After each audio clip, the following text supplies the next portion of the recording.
Everyone to our OECD webinar on advancing gender equality, the crucial role of science and technology. My name is Marta Encinas Martin, and I'm leading the work of gender equality in the Education Directorate at the OECD. The good news we have about equality is that in recent decades, there has been a notable increase in the development of education policies that prioritize gender equality. However, as we're going to see in this webinar, the question is of how effective these policies have been in getting more girls into certain careers or in getting more equality into education. So today we will be exploring this relationship between gender disparities in education and also employment, and how science and technology are related to a wider variety of jobs in creative, financial, and technological and digital industries that today requires STEM careers, as well as in green jobs. To help me with this discussion, I am delighted to be joined by João Costa, former Minister of Education from Portugal, and is also our EDPC chair. EDPC is our Education Policy Committee at the OECD, and he's also Professor of Linguistics at the University of Nova in Lisbon. Laura Rupiani, hello Laura. She is the Chief of Labor Markets and Social Security Division from the IDB, which is the Latino American Development Bank, and Diana Zamora, Global Public Policy Director at MasterCard. We have with us, in order to set the tone of the webinar, also Eric Charbonnier, who is a policy analyst at the OECD, at the Education Directorates. We have a very large audience. There is many of you here connected, and we are very thankful for that. We have the chat, the Zoom chat function available for you, where you can tell us who you are, where you're from, your interests, your comments, and also ask questions to the panelists, which I'll gladly read to them, if time permitted, of course. But in order to begin the discussion, my colleague Eric Charbonnier will be presenting his recent publication. So Eric, the floor is yours. Thank you very much. I'm really happy to participate to this webinar and to show you some slides about the brief that we released some weeks ago on the gender gaps. And I think it can be always useful to have data to initiate a discussion. So I will start with some PISA data, and in fact, just to say, and it's not a surprise for you, that gender stereotype in learning outcome still exists in many countries, and you can see here that the gender gap in reading performance exists in most of countries, with girls are better in reading, and in general, you will see after boys are better in math. The difference is approximately 24 points between girls and boys. It's approximately 1 year of schooling. So this is quite interesting. And when we are looking at other studies, we see that these gender gaps in favor of girls in reading exist at early ages. Other studies like PIRLS for first grade of primary education shows that this gap exists already in primary education. In maths, there's 9 points of difference in favor of boys. So, again, there's a gender gap, but was narrow a bit when we do the comparison to the year 2015. But what is interesting, to my opinion, is to look at the top performers. When you are looking at the triangles, the blue triangles, this is the 10 best performers in all the countries. You see that the gender gaps in favor of boys is higher than if you take all the students together. So that shows there's still a problem in mathematics today, and also in reading. Some things that seems to me important to mention. This is in fact, there's no two stereotype, but one stereotype, to my opinion, because what you see in this chart, this is a strong negative correlation across OECD country between gender gaps in mathematics and reading. If you look at Italy, for example, the red circle, you see that Italy has a below average gender gap in reading, but an above average gender gap in mathematics, and the same picture is found in many countries. You see Finland, for example, the gender gaps in reading is really big, high in favor of girls, and the opposite is found in mathematics. So that's something to keep in mind, I think, when we are doing analysis on this topic. It has an impact, of course, this gender gaps in learning outcomes. It has an impact in the completion of secondary studies. We know that men are often overrepresented in vocational education. It has an impact also in the completion of tertiary studies. And you can see here that you have approximately 44% of girls who succeeds to complete tertiary education on time. When we are looking at the proportion of boys, it's only 1/3, so this is significantly lower. And if you look at after 3 years, you see that the completion rate is increasing, but the gap is still existing with 73% of women who succeeded to complete tertiary education, against 61% of men. So there's a kind of message that now this is something that we see in all the indicators. Girls are completing more often tertiary education than boys. They attend tertiary education, but there's still some gap in the field of study chosen. And you can see that girls are underrepresented in the field of science, technology, engineering, and mathematics in STEAM, and overrepresented in other fields of studies like education and health and welfare. There's a big difference in STEAM. There's only in Iceland, New Zealand, Greece, Italy, on the left part of the chart, that the proportion of new entrants in STEAM is close or above 40%. What is, to my opinion, interesting also, this is, I said before that girls are overrepresented in the field of education, but when you look at tertiary staff, the teachers working in tertiary education, they are underrepresented. So that means they can be a new entrant and graduate for the field of education, same field of education, but they still less employed than men in the top job in this field. So this is one of the results. And just to be positive also, when you see with the data of 2005, there's a slight improvement in between 2005 and 2020. This is an important message on many of the charts that I will show you. This is the gap between boys and girls, between women and men in education, beyond education on the labor market still exists, but there's some small progress in comparison to a decade ago. Last chart to show this progress, this is employment gap. We know that the level of education is really important to decrease the gender gap between men and women in terms of employment opportunities. You see here something that is really interesting. The gender gap for those 25, 34 years old graduate with a tertiary qualification is 6 percentage points between men and women in favor of men. It was 9 percentage points in 2015. So this is an improvement. And when you look at all the countries on this chart, we see an improvement in 2/3 of OECD countries.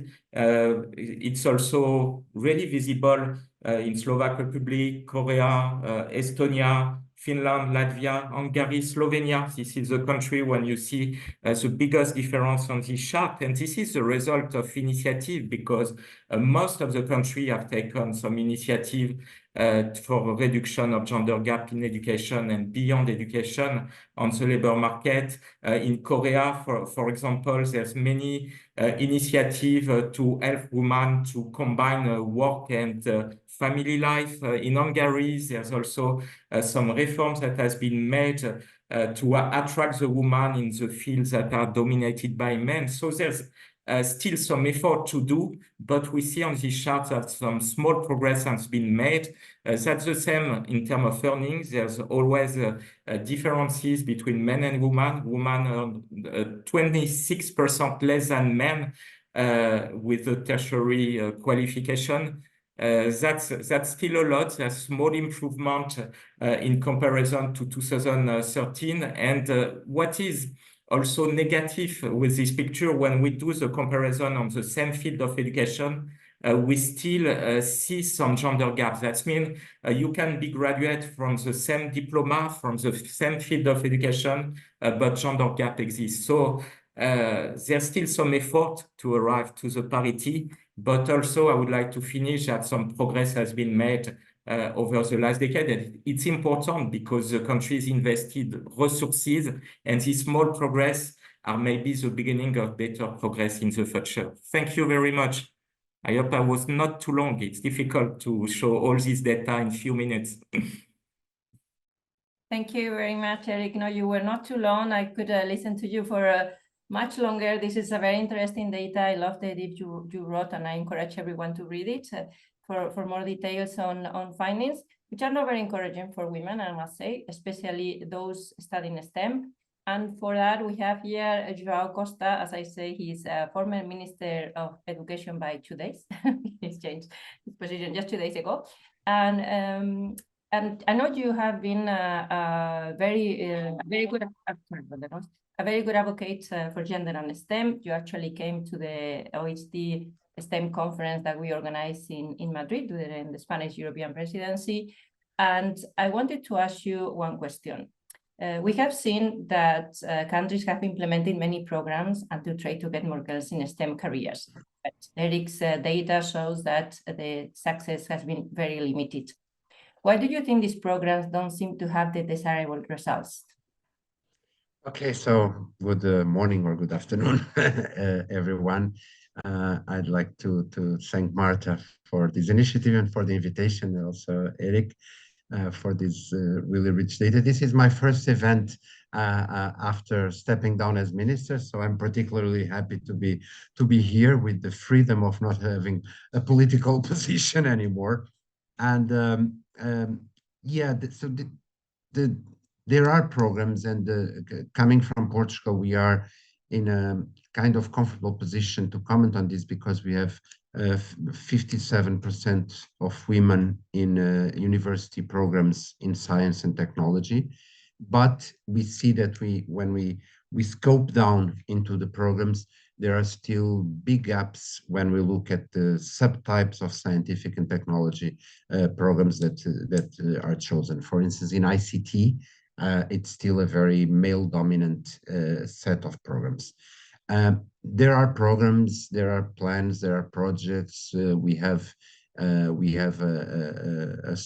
long-standing program that invites young girls from elementary school to be engineers for 1 day, for 1 week, depending on how schools take this program. But as you're saying, this is not enough if there is no consistent and coherent intentionality in ways that are broader than just these events or campaigns that we do.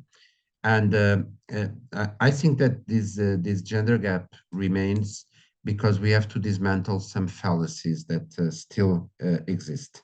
And I'd like to point down 2 or 3. One is the fallacy of a natural vocation. So this idea that is still around, that the brain of women and the brain of men is different, and that explains some natural vocations that can go from a natural vocation for science versus humanities, or a natural vocation for ironing and cleaning versus not doing anything.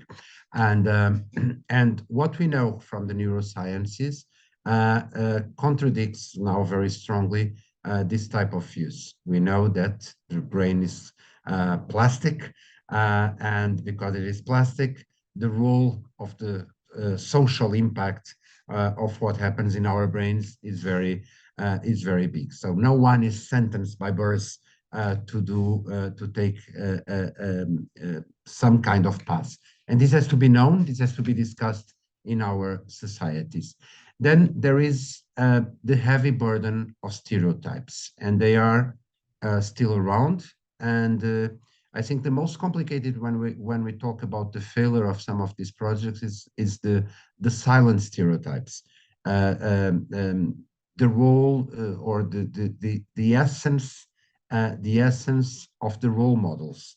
Girls have to be exposed to female scientists who are successful and who are never compared to men. We still hear these things like, oh, she's so successful in a world of men, she's like one of them. And we have to talk about this. We have to say, no, she's a woman. She's not acting as if she was a man. And she's successful because she's successful, and the gender doesn't matter. And this is my last line. I've been advocating for a long time the role of citizenship education in the national curricula, and this is very, very debated and fought against in some countries, here in Portugal as well. Having gender equality in the curriculum is very important, because this is an opportunity to be explicit about it, to show that when we're talking about gender equality, we are not talking about opinions, we are talking about human rights, to have cross-disciplinary approaches to gender equality, to use the sciences, to use what happens in the humanities, to show the youngsters that when we're talking about gender equality, it's not only some kind of ideology, it's really about equality and about equal opportunities, and that when we are feminists, we are not just waving some flag. We are talking about real life and real people. Thank you very much, Joao, for your answer. I fully agree. I mean, there is this natural idea, or this idea that is in some countries, that girls should study humanities and boys science. There are regions where it's not the case. We see it in PISA, how the expectations of girls, for example, in the Middle East, North Africa, Arab countries, they tend to study STEM. But it's not so much the case of Latin America. And since Laura Rupian is here from us, who works at the IDB, I want to ask her about women in this region. Over there, women have more years of education than men on average. But what do you think they still struggle with the lower labor market participation, which is strikingly low in Latin America? The gender wage gaps are high, and overall, they participate more on informality. Thanks. Thank you, Marta, for the question, and thank you for the invitation to this panel today. That is totally true. It's quite puzzling that in Latin America and the Caribbean, on average, women have a higher number of years of education, but they have less access to quality jobs than men, and therefore fewer opportunities to access leadership positions. And one of the problems that we observe in the region is the high occupational segregation. Women are more concentrated in sectors and occupations with lower earnings. For example, employment levels, job quality, and wages are proven to be better in the STEM sector, or STEAM sector with an A for arts. However, by 2022, only 3 out of 10 workers in the area of mathematics and computer science in the region were women, and less than 10% of software developers in Latin America and the Caribbean are women. We need then more women in STEAM jobs. That starts in education and job training, where there are many obstacles for women to advance in their STEAM careers, and there are instances of discrimination and gender bias prior to work. In the LAC region, a gender bias persists in enrollment in science, technology, engineering, and mathematics-related careers, with women already account for 60% of the graduates in tertiary and university degrees, but they only represent 30% of graduates in STEM careers, revealing then the low propensity to choose careers corresponding to these high productivity sectors. And as a consequence, they would have higher salaries if they choose to go to this type of careers. And the problem is deeper in the most mathematics intensive fields of study, such as technology and engineering, where approximately 28% of graduates are women. And this represents a loss for the region, as it has been found that workers with STEM careers tend to have lower levels of unemployment and higher wages than the counterparts. So we can actually reverse the trend for women in terms of their labor market outcomes if we are we encourage more women to participate in this type of careers. So I will reflect on a couple of things that I think are necessary to move the needle in terms of this problem. One of them is that post-secondary institutions, many institutions in the region, education, training institutions, public and private, they still need to advance in terms of relating the demands that are in the labor market with the changes in the curricula. So one thing, like the basis, is to have more careers that are related to the jobs of the future. And this changing curricula takes time and effort. And this is something that we have to promote more in Latin America and Caribbean. But regarding girls and young women, a special effort should be placed in more vocational orientation, starting from little girls in primary school to secondary school. But still, women that are in the labor market already have ways to attract them to these STEM careers is very important. So, for example, for women in the labor market, there should be upskilling and reskilling policies so they can move careers, even from fields like, let's say, nursing or other fields that they have a lot of socio-emotional skills that they use day to day to work. Adding the technical skills for the STEM careers could move them to a new field that pays more. And I also agree with Carmen from Italy in the chat was mentioning, and Joao also mentioned the importance of role models. If we have more women in this field, we can have these role models that can attract more women that they are going to think, okay, so this is a great field for me. I belong here. I can do well. I can have success in this STEM career. So I will go there and study this field. So I also really like that Joao mentioned the word intentionality. I think in the design of policies, the education policies and training policies, it's very important to have intentionality to bring more women and girls to this field. So design gender-oriented policies in this field, it's very, very important. Thank you. Thank you. Thank you very much, Laura, for this comprehensive answer. You mentioned the importance of role models. And I want to ask Diana Zamora, who is Global Public Policy Director in MasterCard.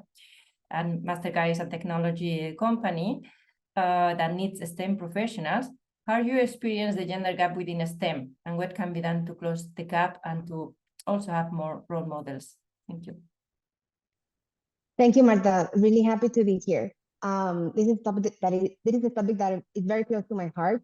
And as you mentioned, MasterCard is a technology company.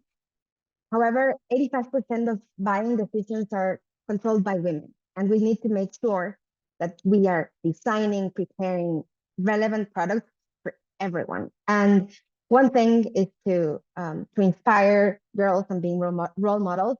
But another one is to retain these women in a safe environment where they feel that they belong and that they can grow. And there are basically three things that we have identified that allow us to retain women and to keep them within these fields. So very basic, and this is not rocket science, right? This is not very hard to do.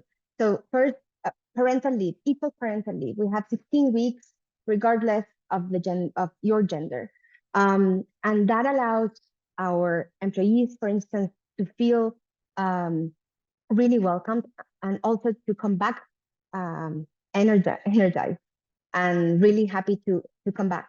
The other is we have no harassment policies and a no retaliation policy. So we know that when women are not feeling welcomed within their work environment, that can diminish the amount of ideas that they can share, and of course the rate of innovation that we can see. So that is we make it very explicitly, we take it very seriously. The other is that we pay the same amount of money for the same level of for the same job, one by one. And this is very basic stuff.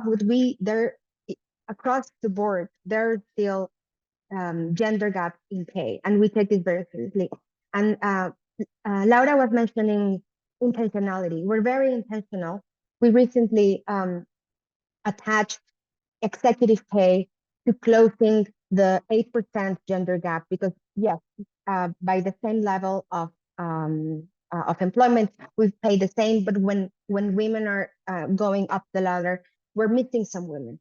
So we are putting the money where our mouth is, basically trying to close these remaining gaps. So first, when we start changing stereotypes on who should be taking care of the kids, we're opening that door for both genders. We're making sure that there's no retaliation or any harassment within the workplace. That is absolutely basic.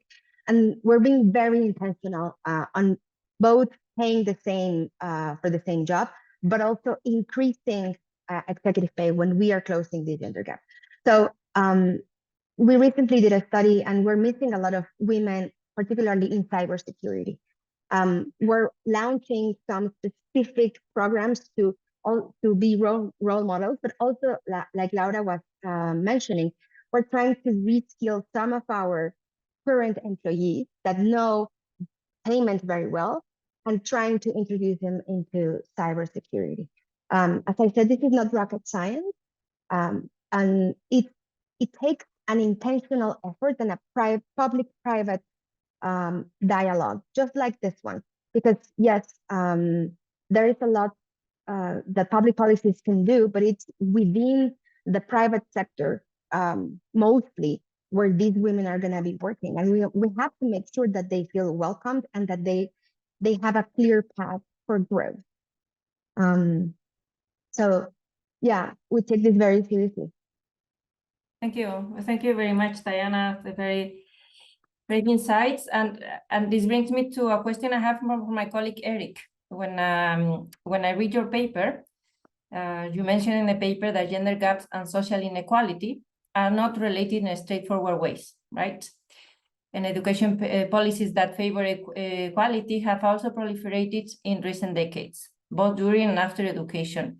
Why do you think that those changes, those policies, those programs have not been effective?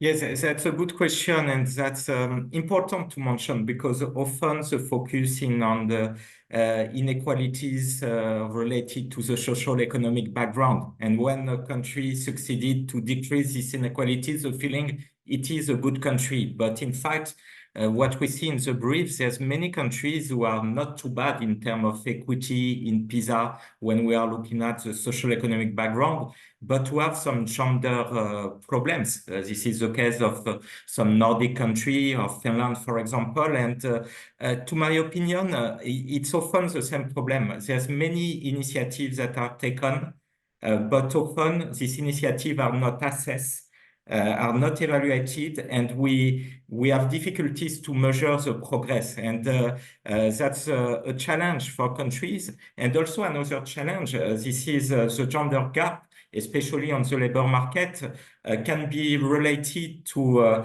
the education system. If your early childhood education system and care is not sufficiently developed, it will be difficult for women with young children to reconcile work and family life. So finally, the challenges are not the same between countries, but my recommendation will be to have a clear assessment of the progress, to have some benchmark, and it will be maybe a good solution. Thank you, Eric. Did you mention the women with young children, family balance? However, in other webinars we had, or in other in the conferences about gender equality, we see that in ICTs there is hardly any women. They are not studying technological careers, And programming is a very easy work job to balance, because often you can do it from wherever you want, from home, on your own time. So that's interesting that even though that's that has you can have a family. I mean, a programmer, there is still no women, so probably it's still a heavy stereotype, right? And I want to have a question as a question to Joao and Diana, to both. Joao from the just former Minister of Education, but working on the education more political side, and to Diana from the business perspective, private sector. We have seen that there is many initiatives in STEM. You just mentioned engineering for a day. There is Girls Who Code. Every country has their own from the ministers of education, but private sector as well. Diana mentioned also from MasterCard, but many other businesses are doing things to encourage girls to go into STEM. What can both the public sector and the private sector do better in order to work together so we can actually reach the goal of getting more girls and women into STEM? Do you want to start, Diana? Okay. Well, I think one key factor is partnership. So there's no point in having very active programs in education, in schools, in universities, if then by the end women will find all kinds of obstacles and barriers in the private sector when they are being hired. And we still hear stories about questions on whether you're planning to get pregnant. When we see the data that we have more here in Portugal, we have more women who graduate from university. But then when we look at the higher positions in private firms, it's mostly a male-dominated world, and we don't have as many female CEOs as we have male CEOs. So if there is no close cooperation, and I must say, if there is no legislation, we need to legislate while it is necessary to using a strong word, to force gender equality also in the private sector, in promoting shares for hiring, in promoting ways for women to be protected in their jobs and careers. It's I would not say useless, but it's more difficult for the public sector to work with the private sector. So I really think that cooperation and also using firms, companies that can also be role models for other companies and firms to show that it is possible, it is feasible, it is better to have balanced teams, it is better to have complementarity in the firms. So I would say that partnership and showing what is good, having showcase evidence, so that we are based on data. Someone said this in the chat. We have to be based on data, on evidence, and not just on opinions. Because if we are only basing ourselves on opinions, it's a sterile discussion, because you say, well, I disagree, so what? But then when we have evidence and data, it's much easier and fruitful to have rich discussions and change. Thank you. On data, we are very good at that at the OECD, so for that. Jana? I fully agree with Joao. I think the starting point is to have close communication between what you are building within the firm and what the educational system is trying to bring to students. We are living in a very changing world. For instance, there are products for AI that we couldn't have envisioned 5 years ago. But this close communication can allow us to foresee what is going to be needed and what are those competencies and those skills that are going to be in high demand. So we've been running one of our programs that tries to role model this. It is called Girls for Tech. We've been running it for now 10 years. And it's hard because we targeted girls between 8 and 10 years, and we bring them with a curriculum and focus on coding. Now we are including cyber, AI for good. But now talking about data, there's a lot of time between being exposed to the program and then becoming an employee. But now we're starting to see that pipeline because now it's been 10 years. And we're starting to see that this is still very early to say, but it's sufficient. It's good because it's how can we link these two? Yes, we inspire girls and we bring what we have within the firm to tell them, and we do it in very funny ways and engaging ways. Now we have translated into 10 different languages, and so.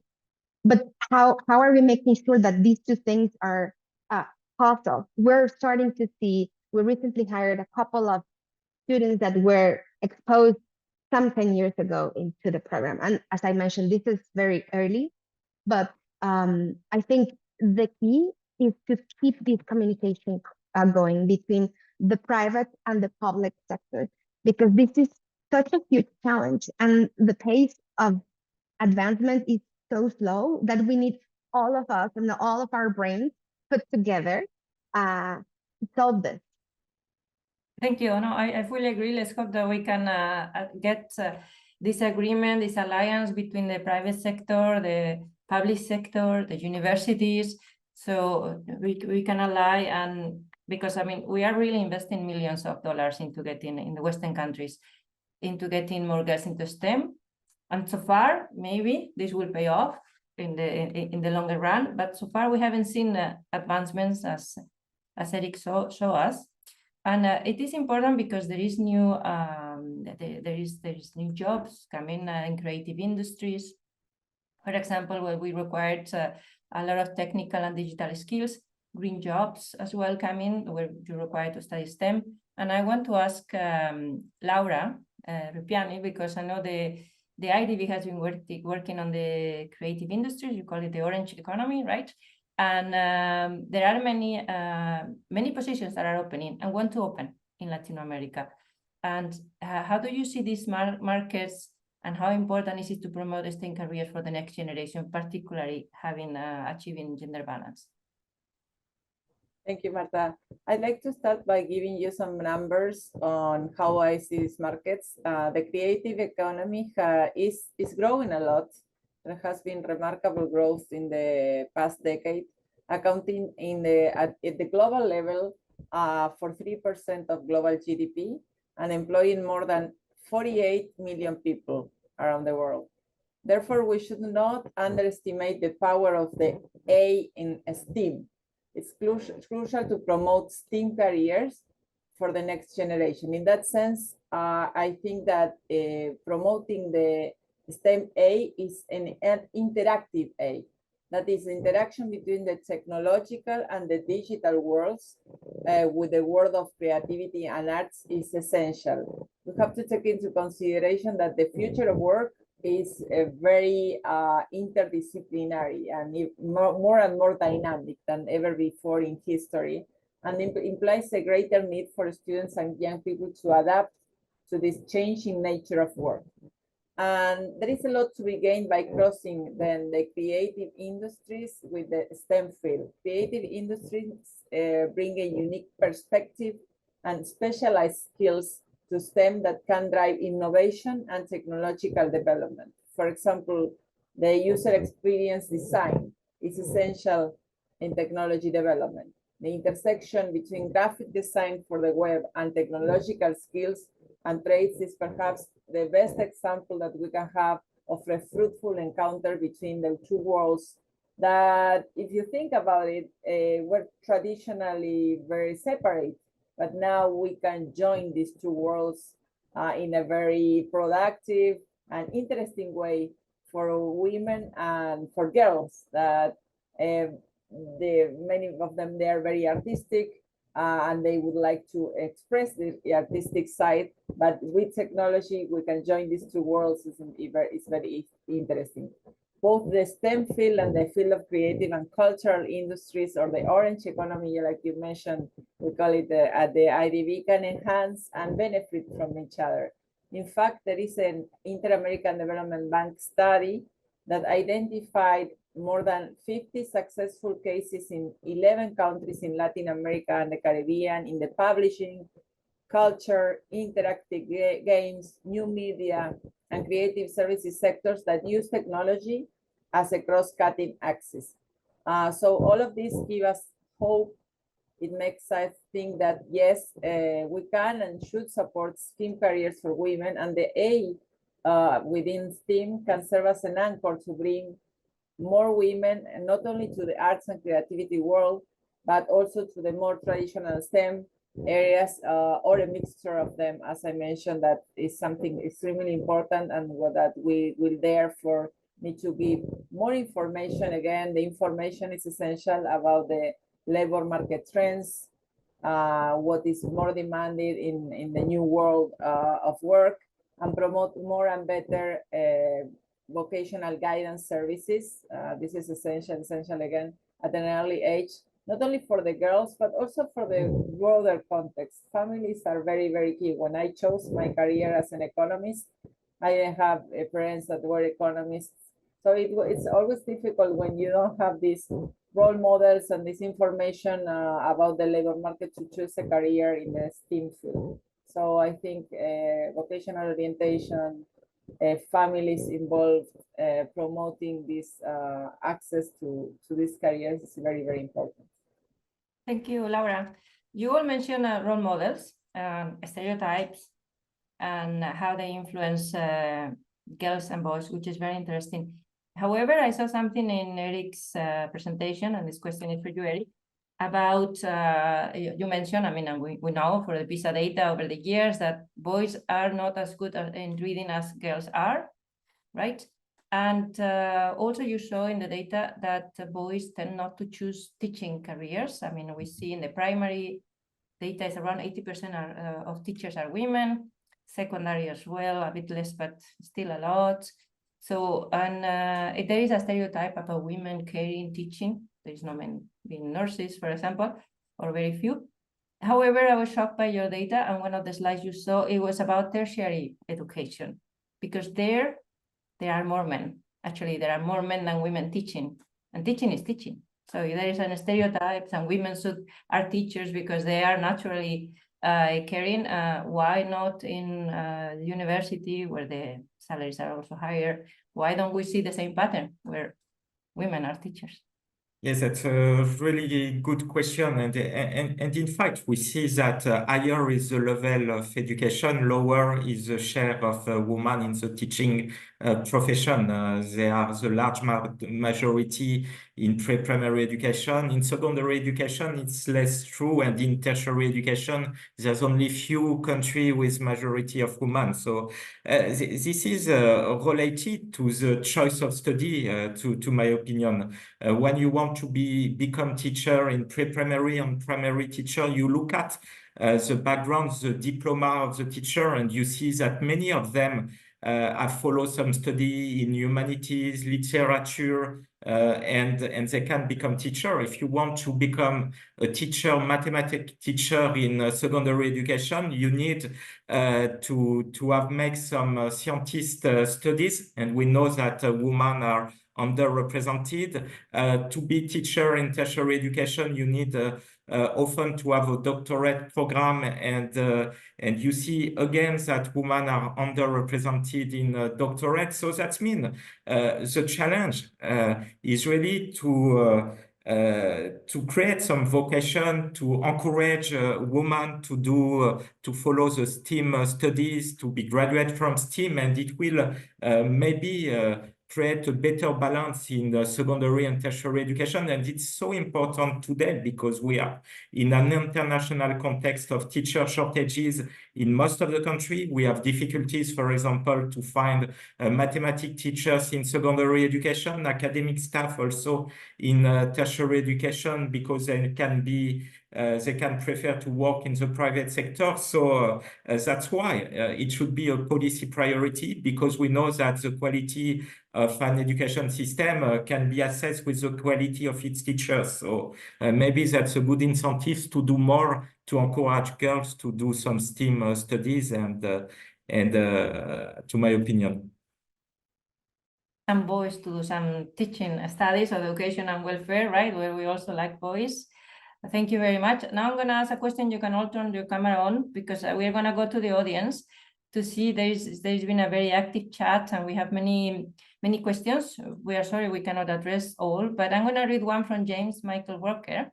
And he says, I totally agree with when you say, but without more women, the industry is missing out on a valuable pool of talent that can bring fresh perspectives and innovative ideas. I like to think of this way. If there are no female engineers, how can we solve, for example, problems that only women face? Like inventing a car for comfortable driving for a pregnant woman. How can a problem be solved if the engineers themselves don't have these problems? So we need now more than ever more women into STEM to give their unique perspectives. So anyone wants to react to this comment that we think we all agree? Totally agree, Marta, if you allow me to. I think diversity at the workplace, diversity when you're studying brings new ideas, new ways of looking at things. And in my experience with working in this field in terms of the labor market, it has been essential to have a diverse group of people to bring ideas to the table. So I think in terms of attracting more women to this field, it's very, very important to have more and more intentionality, as I mentioned before, to have policies in place to attract not only women, but also diverse type women, right? Like race and ethnicity is always something that we should pay attention to. Because if you look at the markets in Latin America and the Caribbean, it's not only the gender, it's also some other aspects that intersect with gender that exclude you from the workplace, exclude you from education. So I think it's very, very important to have a diverse composition all in the school, but also in the labor market. Thank you. Is there any other reactions? There is another question on the chat that I just lost. Yeah, here it is from Nicolas Arias. He said, I want to know how women participation have changed in time. Let's say in the last 40 years. Eric Charbonnier works in our education at a glance, and he is he knows very much about this data, right? So could you say, have you seen the changes over the past 40 years, maybe 20 years in the labor market? Well, we see some small progress year after year, but it's really small. What I show you, this is progress over the last decade, and you see that there's still a gender gap for those with a tertiary graduation. But what we see with this data for 40 years, there's still also some difficulties for women with a low level of qualification to find a job. I show you the gender gap for women employment rate for women with a tertiary qualification. But if you look at those with below and upper secondary qualifications, the gender gap is really big and was also big some decade ago. And maybe also in the spirit, because country wants to improve the situation, help people with low level qualification to have a job, or a possibility for second chance programs. This is maybe here that progress should be made, because my feeling after 25 years of using data and compiling data, there's still some big gap and few progress. So progress are visible for those with the best level of qualification, but not for those with a low level of qualification. Thank you. Thank you. I have it's interesting here. I have two persons, Miguel Dionis and Adriana Galvani. They are mentioning single education and if it will be best and it will work better. Any ideas? Maybe Joao, since you were Minister of Education. I couldn't, there was some interference, I couldn't hear the question. It's about, they said a single education. Okay, I saw the question in the chat. Yeah. Well, I must say I oppose to that, and the reason is is due to my first intervention. This is based on the flawed idea that boys and girls are different in learning. They can be different, some of them. They can be the same. We are all different in learning. We are all very different in learning, no matter what our gender is. Some of us are more visual. Some of us are very good at hands-on approaches to education. Others are very good with a lecture. So this means that we need to diversify teaching methods and assessment methods to reach out to everyone, and also to stimulate those areas in which we are not the typical type of learner. And as Laura was saying, diversity is always good, because diversity prompts empathy, prompts us to see the other person's perspective, the other person's needs. So when we segregate in schools, intentionally or non-intentionally, we are not preparing a generation for coping with what is normal. What is normal is that we are different. Diversity is the place where we live and where some of us want to live. And one thing that is in a way related with this single gender education approach is when we're talking about gender equality, when we're talking about women's access to careers, to leadership, this is not a female problem. This is a problem of the men as well. So feminism is not a cause of women. Feminism is a cause of human rights. So it's about all of us. Thank you very much, Joao. It's true that segregation in the schools is not a good idea. However, it looks like countries with higher gender equality in the gender equality index seems to have also more segregated career choices, or it seems that career choices seem to be maybe growing in some countries. In any case, they stay there. And we see some, for example, in some Arab countries with girls and boys are separated, with girls seems to be choosing more STEM careers.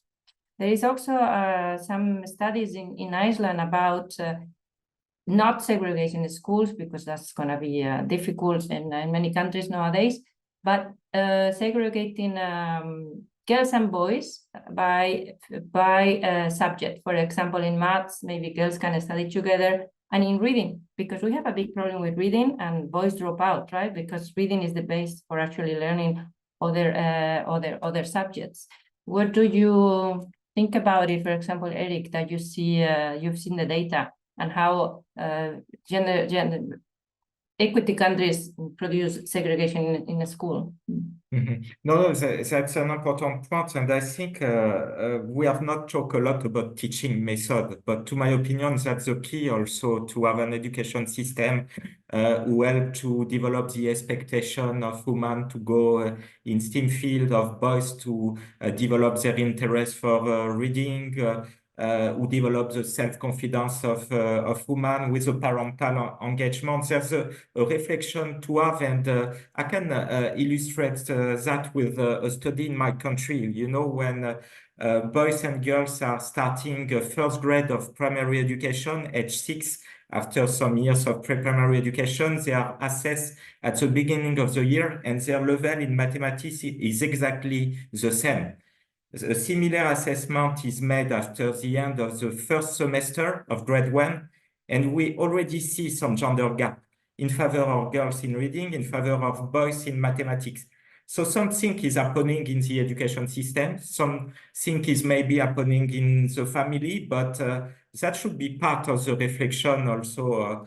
There's something wrong at one point, and we need to stimulate and to adapt the teaching method finally, as we do for disadvantaged students, to girls and boys to develop their skills at their own pace, but to develop their skills. Thank you, Eric. Indeed, we need to start early, right? Because that's where everything begins. So we need to evaluate teachers, teaching methods, bias, stereotypes. And unfortunately, we are arriving to the end of our webinar. I could chat with you for hours, but I want to end with allowing you, or giving you the last opportunity to say something we should be reflecting on, and then maybe some tips on what we could all do. If you want to start, Diana. Thank you very much, Marta. I would say two things. One, we talked a lot about role models. My native language is Spanish, and I always try to deflect to the feminine. So if my kids ask, so why is this building this way? I always say probably la arquitecta, the female architect, she thought about this. That's a very easy thing to do, just to open that mind, that piece of information for them, and to consider that I might be wrong half of the time, but the other half I might be okay. Let's deflect for the feminine, because we need those role models every time and every day. And I agree with Joao. I think that the most important thing in this topic on feminism is that men need to enter fully to the house in order for women to enter fully the workforce, and particularly in STEM, where it's so where we need so much more women within the field.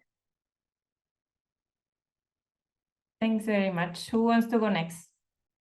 Laura, maybe? Thank you, Marta. Well, we live in an unequal world. Inequality in Latin America and the Caribbean is pervasive, still very high. And I think one of the ways that we can think of reducing inequality is providing more information about the jobs of the future and bringing more information to those who are not like entering in the careers of the future. And this opens the space for little girls and women that need that information, need to know the returns to the education in the fields that are growing. So I think it's essential to have these policies in place in Latin America and the Caribbean. And I really like the conversation today that also brings the importance of men in this equation, the voice of men in empowering women to be able to thrive in the world of work. So it's very important to have both men and women promoting this process in the future to have a more equal world. Thanks very much, Laura. Joao, do you want to go next? Yeah, I think that my last thought would be this has all to do with education, and education has this potential of turning what appears to be impossible into possible and breaking cycles.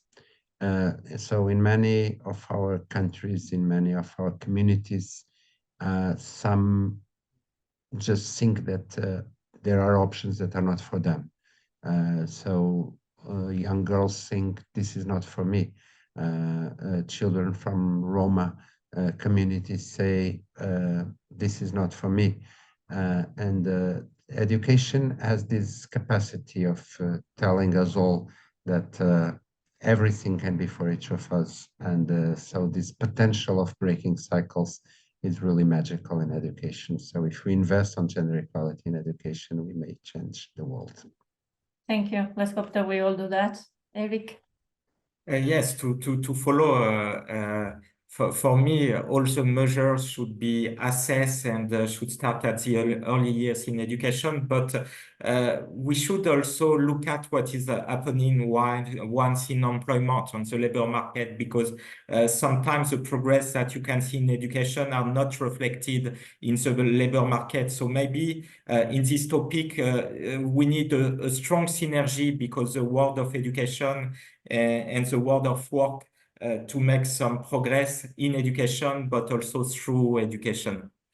Thank you very much. So with these words, we're going to end this very insightful webinar. We understood that we need to start early, start in education that can actually break this cycle, as you said, Joao, start at home too. And the collaboration between the private sector and the public sector is essential to encourage girls. And definitely, I keep in mind that we need to evaluate teaching methods. What is happening in the classroom is very important, and something is happening, obviously, because we have a segregated education, even though it's not the intention. So thank you very much. Thank you all for coming and joining us in the chat at the OECD. Thanks, Kevin, who is behind the scene managing all this webinar, organize it. And I hope to see you soon in a new webinar. Bye.